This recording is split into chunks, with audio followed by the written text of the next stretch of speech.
Teratogenicity यानी कि ये और ये। दोस्तों ये शब्द और ये फोटोज आप आंखों में छाप लो क्योंकि ये शब्द बहुत बार इस वीडियो में यूज होने वाला है। एफपी कितना बड़ा जहर है ये आज आपको खुद उस कंपनी के आर्टिकल से पता चलेगा जिसने इस दवाई को बनाया। जी हाँ, खुद दवाई बनाने वाले के हिसाब से ये बेहद खतरनाक ड्रग है और खतरे ऐसे कि अगर इस दवाई को खाया तो माँ बनने के चांसेस तो बेहद घट ही जाते हैं और फिर भी अगर बच्चा पैदा हो गया तो बहुत चांसेस है कि वो स्टिल बर्थ होगा या फिर अपंग पैदा होगा। लेकिन ये जानकारी समय के पन्नों में कहीं छुपा दी गई है और न्यूज़पेपर और टेलीविज़न में ये जानकारी कभी किसी को नहीं मिल सकती। अगर आपकी जान पहचान में कोई भी कवर से इन्फेक्ट हो जाता है तो आपसे हाथ जोड़कर विनती है कि उसे किसी भी हाल में ये एफपी ना खाने दें और ये जानकारी हर उस इंसान को बताएं जिससे आप प्रेम करते हैं। गुड मॉर्निंग फ्रेंड्स, आप ऊपर ये कोड वर्ड्स देख लीजिए जो हम इस पूरी वीडियो में यूज़ करने वाले हैं। तो चलिए सरल से सरल भाषा में सबसे पहले जानते हैं एफपी की दहशत भरी कहानी। ये 5 पॉइंट्स हैं, आप ध्यान से सुनिए। पहला, एफपी जापान की टोयामा केमिकल नाम की कंपनी ने डेवलप की और जापान में एविगन नाम से इन्फ्लुएंजा के ट्रीटमेंट के लिए 2014 से मार्केट में है और इंडिया में ये फैबीफ्लू के नाम से बिकने लगी है। इंडिया में कवर की ट्रीटमेंट के लिए ये पहली ओरल मेडिसिन है जिसे डीसीजीआई ने अप्रूव किया है। न्यूज़ वाले इसे मिरेकल मेडिसिन भी कह रहे हैं, लेकिन असलियत में ये कितनी मिराकुलस मेडिसिन है ये आपको जल्द पता चल जाएगा।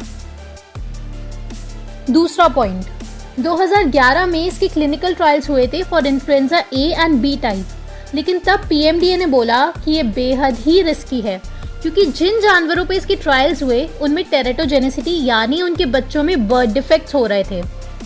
तो पीएमडीए ने कहा कि इस पे और सप्लीमेंट्री ट्रायल्स होने चाहिए और साथ ही एक्सपर्ट रिव्यू भी ज़रूरी है, उसके बाद ही हम उसे जनता के लिए अलाउ कर सकते हैं।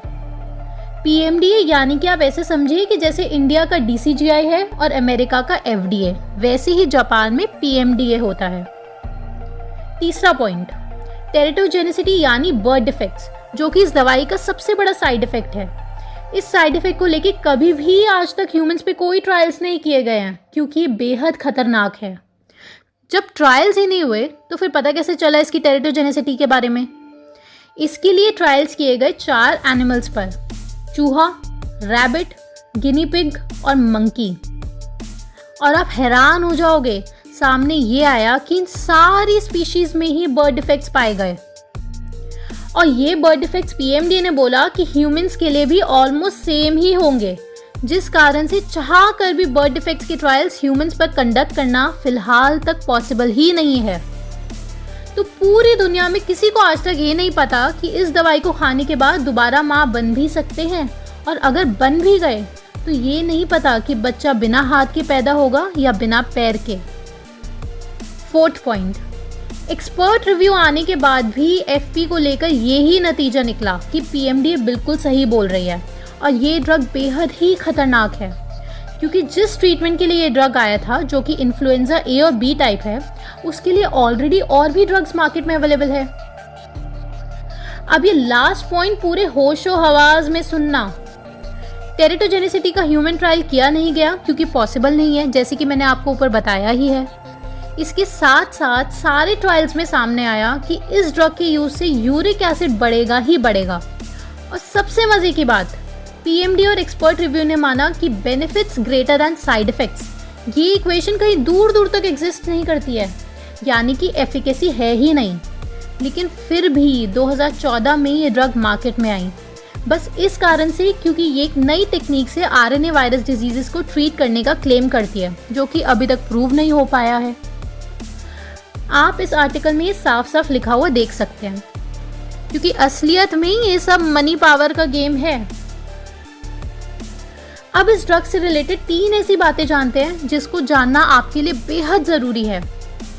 पहला, 4 मई 2020 जापान की प्राइम मिनिस्टर शिंजो आबे ने खुद खुलेआम ये कहा कि एफपी के साइड इफेक्ट्स थैलिडोमाइड जैसे हो सकते हैं और ये इतनी गंभीर बात है कि ये न्यूज़ सुनने के बाद हमारी टीम ने उसी दिन डिसाइड कर लिया था कि एफपी के ऊपर एक वीडियो ज़रूर बनाएंगे और आप लोगों का फ़र्ज़ बनता है कि आप ये जानकारी अपने हर शुभचिंतक तक पहुंचाएं। दूसरा, थैलिडोमाइड 1957 में जर्मनी में रिलीज हुई थी एंजाइटी, स्ट्रेस और इंसोम्निया के लिए, स्पेशली प्रेग्नेंट वुमेन के लिए, ताकि उन्हें नींद अच्छे से आए। लेकिन जल्द ही सबके सामने ये बात आ गई कि ये दवाई के नाम पर जहर है, क्योंकि इसे जो भी गर्भवती महिलाएं ले रही थी, अधिकतर उनके बच्चे या तो मरे हुए पैदा होते थे या फिर अपंग पैदा होते थे, और ऐसे बच्चों का नाम पड़ गया था थैलिडोमाइड बेबीज। अब जो नंबर हम आपको बताएंगे उसे सुन के आपकी भी आंखों में आंसू आ जाएंगे। करीब 13,000 थैलिडोमाइड बेबीज पैदा हुए 46 कंट्रीज में, जिसमें से 8,000 बच्चे तो 1 साल के अंदर अंदर ही मर गए। और इन साइड इफ़ेक्ट्स को मेडिकल टर्म्स में टेरेटोजेनिसिटी कहा जाता है।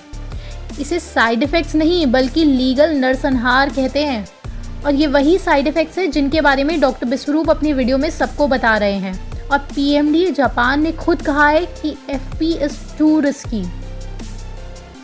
तीसरा पॉइंट, एट प्रेजेंट ये ड्रग FDA अप्रूव नहीं है। हाँ जी, FDA ने इसे अप्रूव नहीं कर रखा है। और PMDA जिसके अप्रूवल के बाद ही ये ड्रग क्लिनिकल ट्रायल्स के लिए मार्केट में आई थी, उन्होंने एक शर्त रखी थी कि जिस भी इंसान को ये दवाई दी जाएगी उसका कंसेंट लिया जाएगा, और दूसरा, उस इंसान का ध्यान रखना है कि अगले 90 दिन तक वो इंसान अगर महिला है तो प्रेग्नेंट नहीं होनी चाहिए, और अगर पुरुष है तो किसी को प्रेग्नेंट ना करे। लेकिन अब इंडिया में क्या हो रहा है, ये बात आपके होश उड़ा देगी। पेशेंट्स की अनुमति यानी कि कंसेंट नहीं ली जा रही है, उसकी जगह डॉक्टर्स की कंसेंट ली जा रही है जो उस पेशेंट को ये दवाई खिला रहे हैं। समझ गए ना? मतलब हो ये रहा है कि पेशेंट्स को पता ही नहीं कि उन्हें किस नर्क में धकेला जा रहा है।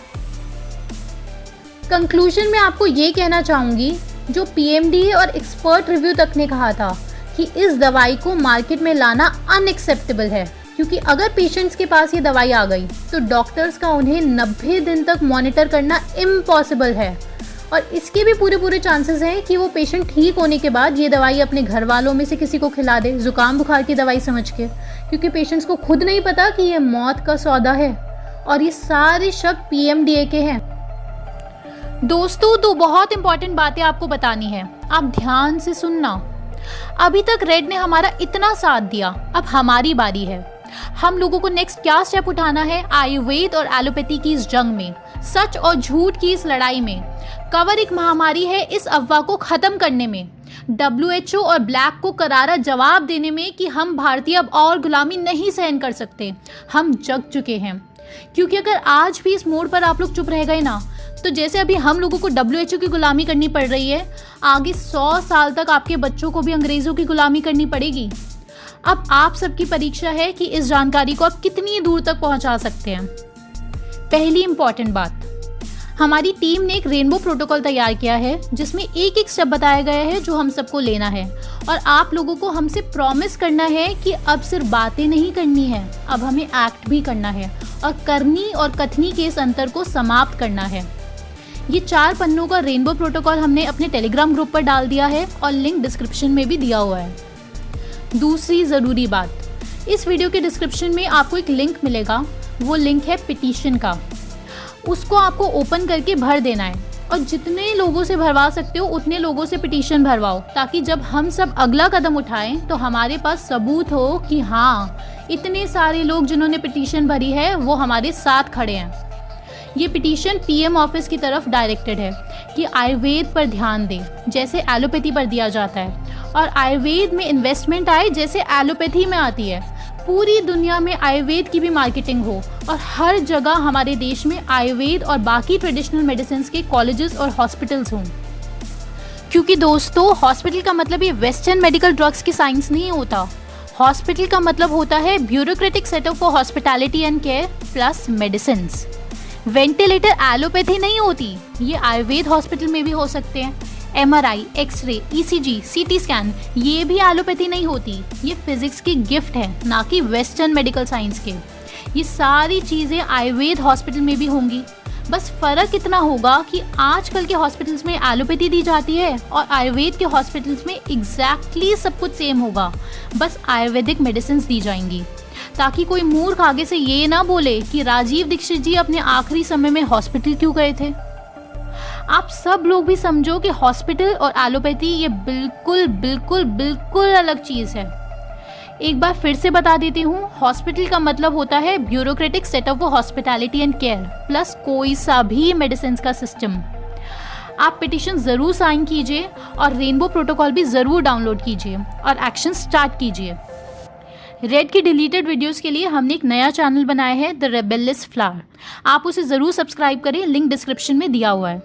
और दोस्तों, अगर आपके कोई भी जान पहचान में या चाहने वाला डिप्रेशन से जूझ रहा है तो आप उसे ये स्क्रीन पर आ रही वीडियो ज़रूर भेजें। और द ओनली वन कम्यून का depression and stress management programme भी ज्वाइन करवा सकते हैं। कॉन्टैक्ट नंबर और ईमेल आईडी आपकी स्क्रीन पर आ रही है। अगली वीडियो में जल्द मिलते हैं। काम पर जुट जाइए। धन्यवाद।